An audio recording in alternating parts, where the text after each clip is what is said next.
எல்லாருக்கும் வணக்கங்க. இன்னைக்கு கந்தசஷ்டியோடைய 31வது நாளுங்க. இன்னைக்கு வந்து பார்த்திங்கன்னா வெள்ளிக்கிழமை, அது இல்லாமல் கிருத்திகை நட்சத்திரம், அதோடு சேர்ந்து சதுர்த்தியும் வந்துருந்ததுங்க. ரொம்ப அற்புதமான நாளுங்க. இன்றைக்கி பார்த்திங்கன்னா கொஞ்சம் நேரமே எந்திரிச்சிட்டேங்க. 3 மணிக்கெல்லாம் எந்திரிச்சு நான் இன்றைக்கி சாமிக்கு முருகருக்கு வேலுக்கெல்லாம் அபிஷேகம் பண்ணி அதுக்கப்புறம் விளக்கேற்றிக்கலாம் அப்படின்னு சொல்லிட்டு அபிஷேகம் தாங்க பண்ணேன். இன்றைக்கி முருகருக்கு 3 அபிஷேகம் பண்ணேன். பால், தயிர், சந்தனம்ல 3 அபிஷேகம் பண்ணேன். நிறைய பேர்த்துக்கு சிலைகள் எந்த அளவுக்கு இருக்கணும், எந்த அளவு இருந்தால் அபிஷேகம் பண்ண வேண்டியதில்லை, எந்த அளவு இருந்தால் அபிஷேகம் பண்ணணும்னு சொல்லி கேட்குறீங்க.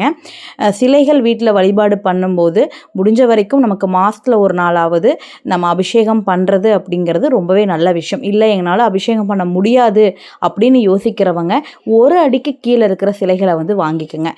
அதாவது 12 இன்ச்சுக்கு கீழே இருக்கிற சிலைகள் அப்படின்னா நமக்கு அபிஷேகம் பண்ணலாம் கூட பிரச்சனை இல்லை. ஆனால் அதுக்கு மேலே இருக்கிற சிலைகளுக்கு கண்டிப்பாக அபிஷேகம் பண்ணி நம்ம நெய்வேத்தியம் அப்படிங்கிறது படைக்கணும். டெய்லியும் நம்ம அபிஷேகம் பண்ணலாம் கூட மாதத்தில் ஒரு நாளாவது, இல்லை அந்த தெய்வத்துக்கு சிறப்பான நாள். இப்போ முருகரும் வேல் அப்படின்னா நம்ம சஷ்டி, கிருத்திகை, செவ்வாய்க்கிழமைகள் அந்த மாதிரி நாட்களில் நம்ம அபிஷேகம் பண்ணலாம். இதே விநாயகருக்கு சதுர்த்தியில் அபிஷேகம் பண்ணலாம். இந்த மாதிரி அந்தந்த கடவுளுக்கு அந்தந்த சிறப்பான நாட்களில் அபிஷேகம் அப்படிங்கிறது பண்ணிக்கலாங்க.